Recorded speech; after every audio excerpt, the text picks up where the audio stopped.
The documentaries, fictional stories, and poems on this channel contain mature themes including psychological horror, violence, death, self-harm, mental health crises, and other disturbing subject matter.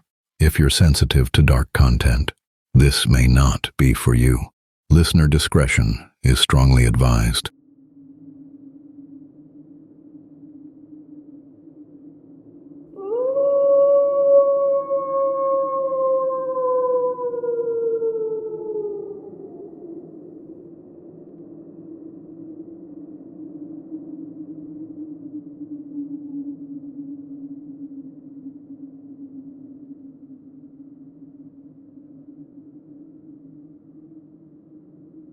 Welcome, my dark devotees. I am the Howlerist, and tonight I have created a tale from the neon-lit towers of fame, where a manager carefully crafted a narrative from light and shadow. The cameras captured everything, but no one saw what was really in control, until it was far too late. If you're new to the pack, subscribe. Follow me on this twisted path into the darkness of my own mind. Now, the lights are dimming, the frequencies are shifting, and what was manufactured for profit has come home. Phantom Idol, the architect. The lights of the industry don't just illuminate, they burn. They are a violent, artificial sun that leaves no room for shadows to be just shadows. For Ari, that heat had become lethal long before the first haunting was ever captured on a digital sensor. Vince had been navigating the shark-infested waters of the music business since 1988. He had seen the giants fall and the nobodies rise, and he understood a fundamental truth that younger managers often missed. Talent is a finite resource. A voice can fray, a look can go out of style, and a trend can vanish in a single afternoon. But tragedy was evergreen. It was the only currency that never lost its value. Ari had been the frontman of a moderately successful boy band for 3 years before Vince pulled him aside at an after-party. The band was bleeding money and creative direction. Vince saw something else. He saw a face that could hold the camera's attention for just a fraction longer than it should. He saw a voice that carried the kind of loneliness people paid to feel. Within 6 months, the boy band was quietly dissolved and Ari was recording his debut solo album.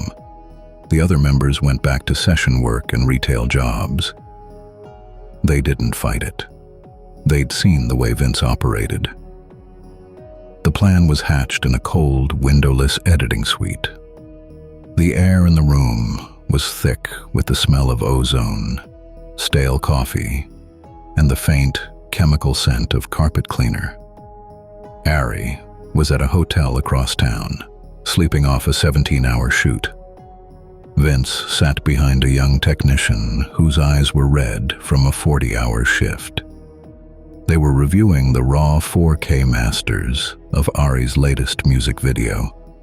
On the screen, Ari looked perfect, sculpted, ethereal, and utterly hollow. It was a sterile, high-budget production filled with white marble floors and flickering neon tubes. "Right there," Vince said, tapping a nicotine-stained fingernail against the monitor. Frame 4102, the wide shot in the hallway. He gave the order with the clinical detachment of a surgeon performing a necessary amputation. "I want a hand. Pale, long fingers, gray under the nails. I want it resting on his left shoulder. And listen to me. I want the fabric of his shirt to wrinkle.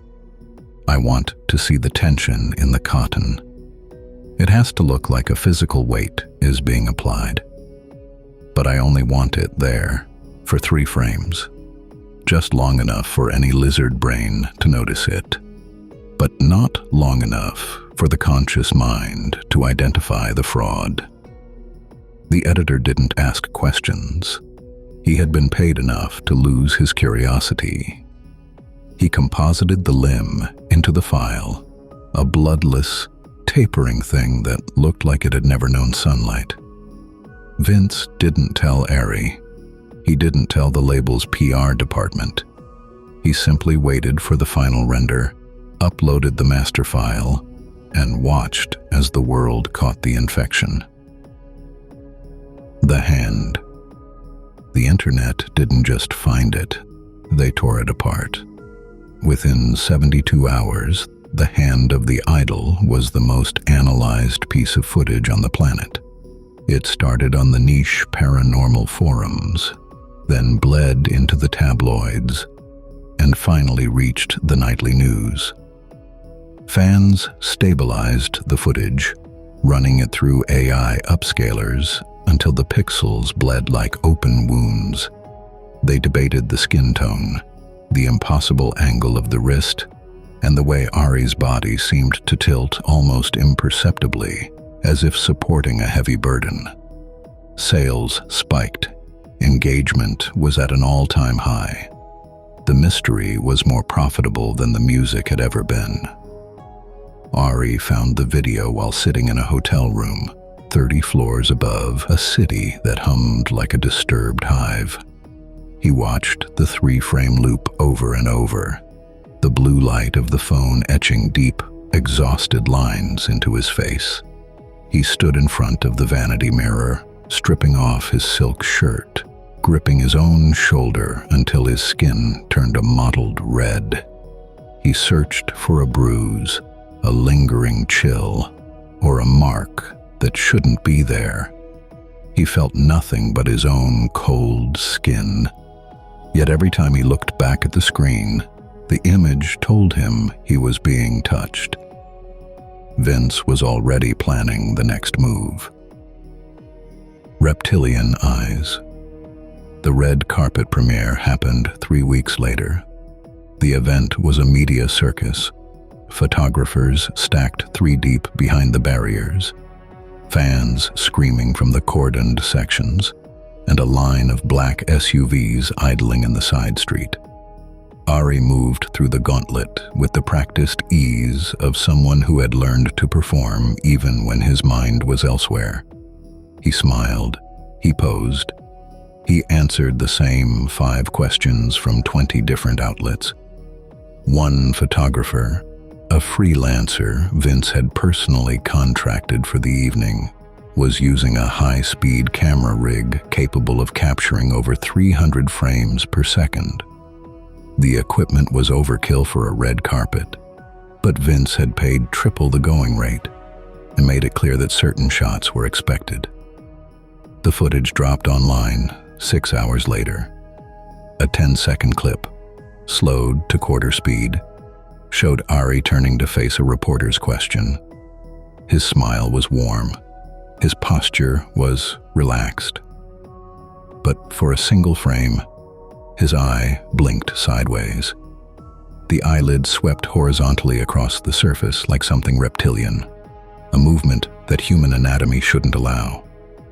The internet detonated. Conspiracy theorists, skeptics, and casual fans all converged on the footage with the intensity of a feeding frenzy. The comments sections became war zones. Frame-by-frame breakdowns filled video platforms. Experts were brought in to debate camera shutter artifacts and motion blur. Ari's name trended globally for 4 consecutive days. Ari saw the footage on his phone while sitting in the back of a car. He watched his own face move in ways that didn't feel possible. He replayed it until the screen went dark from inactivity, then played it again. He checked his eyes in the rearview mirror, pulling at the lids, searching for something wrong beneath the surface. The driver didn't ask questions. Vince had trained the crew well. The voice. The voice came 3 weeks later during a recording session. The studio had been chosen specifically for its isolation and its vintage equipment.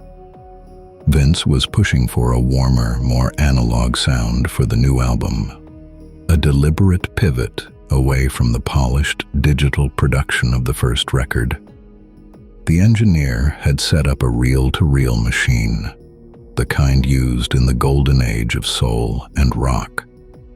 The tape hissed softly as it threaded through the playback heads, a sound that felt alive in a way digital silence never did. Ari was tracking vocals for a ballad, a love song, simple, vulnerable, and raw. The kind of song that didn't try to be anything more than a quiet confession. He stood in the booth with his headphones on, his breath fogging slightly in the cooled air. The engineer gave him the cue, and he sang. The verse was clean. The pre-chorus built with the kind of aching restraint that Vince knew would sell.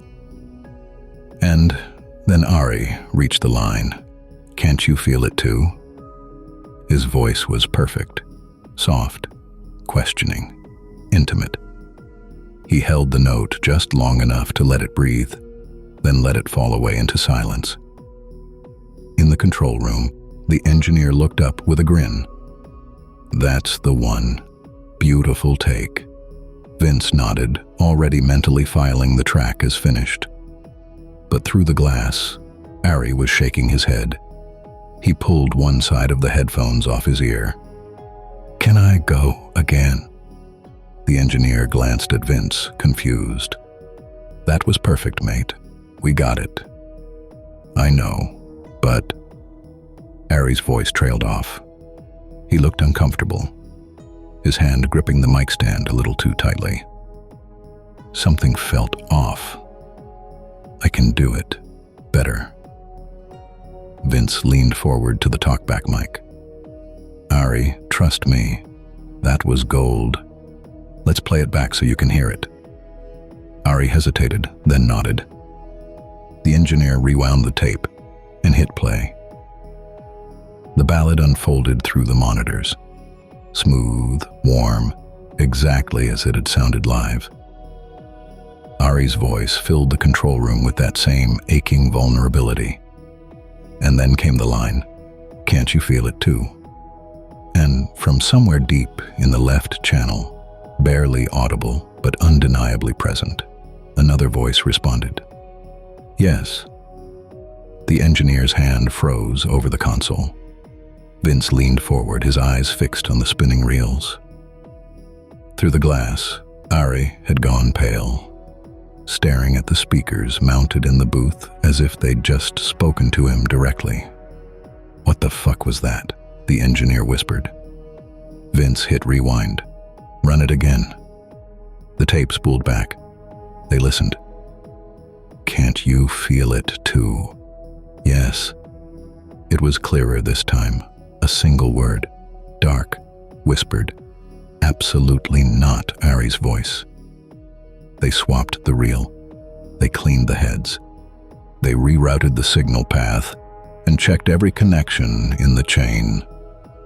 The engineer pulled a fresh, factory-sealed tape from the archive. Ari recorded the line again. His voice steady, but his eyes locked on the glass that separated him from the control room. Playback. "Can't you feel it too?"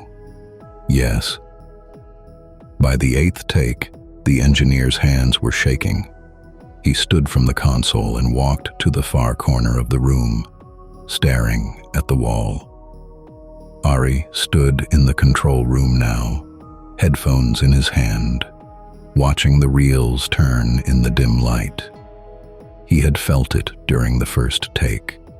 He had known something was wrong, and now the tape had proven him right, take after take.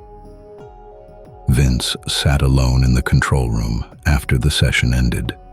He replayed the tape over and over, trying to isolate the source. There was no bleed from another channel, no cross-contamination from a previous recording. The word was clean, discreet, and impossibly present. He didn't tell Ari that he hadn't planned this. He didn't tell the engineer to keep quiet. He simply archived the session files and leaked a cryptic post online about unexpected studio phenomena. Just enough to get the forums buzzing. The track would stay unreleased for now, but when it finally dropped, fans would dissect every second of that recording, searching for the voice that shouldn't be there. The warning. Ari called his old bandmate 2 days later. Theo had been the steady one, the guy who kept time when everyone else was getting high in the green room. They hadn't spoken in over a year, not since the split. The call was brief. Ari's voice was tight, stretched thin over something he couldn't quite articulate.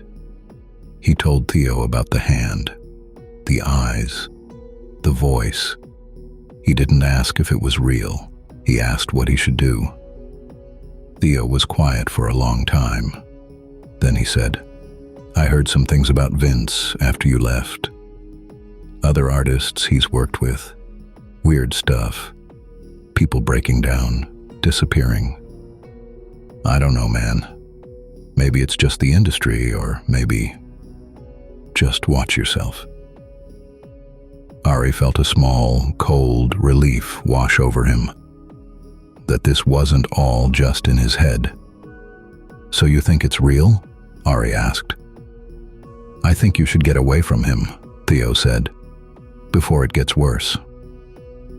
Theo's warning felt like validation, but there was something else in his voice. Something Ari couldn't quite read. Was it genuine concern, or was Theo still bitter about how things had ended? Either way, the conversation did nothing to alleviate Ari's fear for what was happening around him. The fall. The concert was massive. 15,000 seats, sold out in under 2 hours. The stage was a cathedral of light and steel, the kind of production that cost more than most people earned in a year. Ari moved through the set list with the mechanical precision of someone who had done this 100 times before. His voice was strong. His movements were practiced. But his eyes kept drifting to the edges of the stage, to the dark spaces where the light didn't quite reach. He was halfway through the third song when the rigging failed. The spotlight, a 500-kilogram rig, suspended 20 meters above the stage, dropped without warning. There was no groan of metal, no snap of cable. It simply fell, as if something had reached up and cut it free. Ari had been standing center stage, his hand wrapped around the mic stand. But the choreography called for him to move to stage left for the bridge, and he had stepped away less than 2 seconds before the light hit. The impact was catastrophic. The rig exploded on contact with the stage floor, sending shards of glass and twisted metal across the boards. Sparks fountained from the severed electrical lines. The music cut. The house lights slammed on. 15,000 people screamed. Ari stood frozen at the edge of the stage, staring at the wreckage where he had been standing moments ago. Security rushed him off into the wings, and the venue was evacuated. By morning, footage from hundreds of phones had flooded every platform, each angle showing the same impossible timing. Ari didn't sleep that night. He sat in his hotel room, staring at his phone, watching the videos play on loop. Frame by frame, he could see himself step away. Frame by frame, he could see the light fall. The comments were split. Half said he was lucky. Half said something had warned him. A smaller, darker subset said something had tried to kill him, but failed. Ari believed the last group. Shattered. The meet and greet was scheduled for the following week at a radio station. A competition winner, a 17-year-old girl named Sophie, had been flown in with her mother for an exclusive backstage experience. The station was filming the entire encounter for their social channels, angling for the kind of heartfelt content that sponsors loved. Ari arrived at the station an hour before the scheduled time. He looked thinner than he had in the press photos. His eyes were ringed with shadows that makeup couldn't quite cover. The crew set up lights in the green room, positioning cameras to capture every angle. Sophie waited nervously in the hallway, clutching a vinyl copy of Ari's debut album. The room had a full-length mirror mounted on the far wall, the kind with a gilded frame that was probably older than the building. Ari caught his reflection as he entered and stopped. He looked at himself, really looked, and for a moment he didn't recognize the person staring back. Sophie was brought in. The cameras started rolling. She was shaking, barely able to speak, overwhelmed by the moment. Ari smiled. He signed the vinyl. He answered her questions with the kind of rehearsed warmth that came from years of practice. The crew captured every second, their eyes on the monitors, framing the perfect shot. Ari was mid-sentence, something about his favorite song on the album, when the mirror shattered. It didn't crack. It exploded.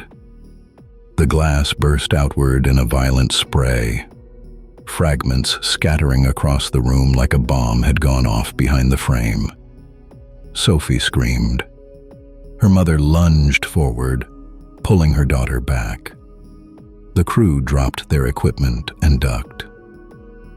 Ari stood perfectly still, his face speckled with tiny cuts from the glass, staring at the empty frame.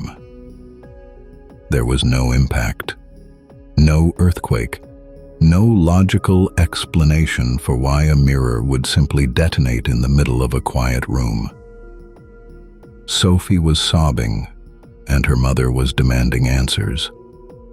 The station manager was calling for medical assistance. The cameras had captured everything.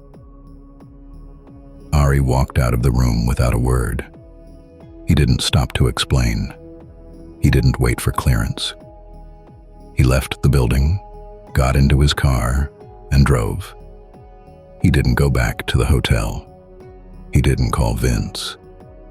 He simply drove away from the lights and the cameras and the weight of everything that had been pressing down on him for months. The footage hit the internet within hours. The station couldn't contain it. Too many people had seen the raw files. By morning, the shattered mirror was trending globally. 3 days later, Ari was gone. Not missing, not dead, just gone. He deleted his social media. He changed his number. He didn't make a statement. He simply stopped being Ari the artist and became someone else entirely. Vince tried calling. The label tried calling. The lawyers sent letters, but Ari was done. He had walked away from everything, and for the first time in a long time, he felt safe. Alone, in a way that meant freedom, not isolation. Whatever had been haunting him had stayed behind.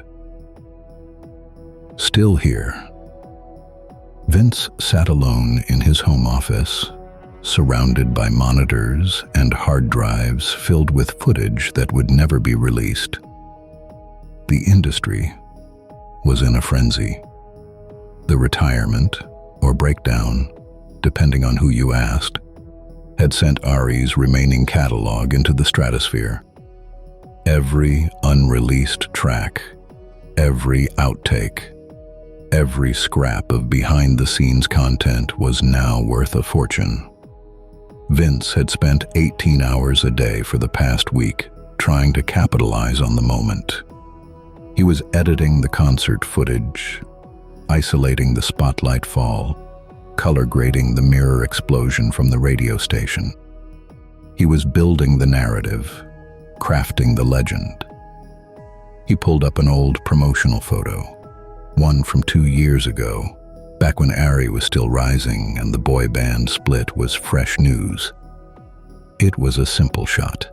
Vince and Ari standing together at some industry event, both smiling for the camera. Vince was cropping it, adjusting the levels, preparing it for a retrospective post that would drive engagement. He zoomed in to check the sharpness, and then he saw it. In the background, just over his own shoulder, partially obscured by the crowd, a face, dark, hollow eyes staring directly at the camera. The features were wrong, stretched too thin, the mouth hanging open in a way that didn't look human. It was half hidden behind other people in the frame, but unmistakable once you saw it. Vince's hand froze on the mouse. He zoomed in further. The face remained, pixel perfect and impossibly clear. He checked the original file. It was there too. It had always been there. He sat back from the desk, his chest tight. His eyes burned from staring at screens for too long. He needed coffee. He needed to think about something else. The kitchen was cold. The heating had been acting up all week, but Vince hadn't bothered calling anyone to fix it. He filled the kettle, flicked the switch, and leaned against the counter, rubbing his face with both hands. The kettle began to hum. Then it started to rattle. Vince looked up just as it exploded. Sparks erupted from the base, violent and white-hot, spraying across the bench top. The plastic housing cracked with a sound like a gunshot. Water hissed and spat as it hit the electrical components. The smell of burning plastic filled the air. Vince stumbled backward, his heart hammering, slapping at the wall to find the power switch. The sparks died. Smoke curled from the ruined kettle. The kitchen went silent. Vince stood there, breathing hard, staring at the blackened mess on his counter. Faulty wiring, old appliance. It happened. It didn't mean anything, but his hands were shaking. He grabbed his keys and his jacket. He needed to get out, clear his head. The office felt too small, the house too quiet. He'd go for a drive, maybe grab food, anything to stop the pressure building in his skull. The car was parked in the driveway, cold and dark under the streetlights. Vince slid into the driver's seat and pulled the door shut. The interior smelled faintly of leather and stale air freshener. He turned the key. The engine coughed to life. The radio came on with it. One of Ari's songs was playing. One of the older tracks from the debut album. A mid-tempo pop song that had charted well but never reached the top. Vince had heard it 1,000 times. It was overproduced, safe, and entirely forgettable. "Sorry, Ari," he said. "You might be the last person I need to hear right now," as he reached for the dial to change the station. And then he heard it. "Yes." Vince's hand stopped. The word hadn't come from the speakers. It was in the car with him. Close, whispered, all around him, like someone had leaned in from the back seat and spoken directly into his ear. He spun in his seat, eyes darting around the interior. The back seat, The shadows, the empty space beside him. Nothing. No one. Terrified but unsure what was happening, he fixed his gaze on the rearview mirror. The mirror exploded. Glass erupted outward in a violent spray, shards scattering across the dash, the seats, his lap. Vince threw his hands up too late, feeling the sting of tiny cuts across his knuckles and forearms. The frame hung empty, jagged edges catching the dim glow of the streetlight outside. The song kept playing on the radio.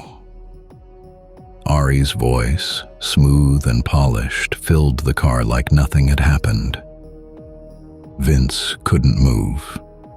He sat frozen, blood trickling down his wrists, staring at the shattered frame where his reflection had been. Ari's voice continued through the speakers, beautiful and unbothered, as if nothing had happened. A lyric echoed in his mind. Can't you feel it too? And from somewhere beneath the music, woven through it, the voice came again. Yes,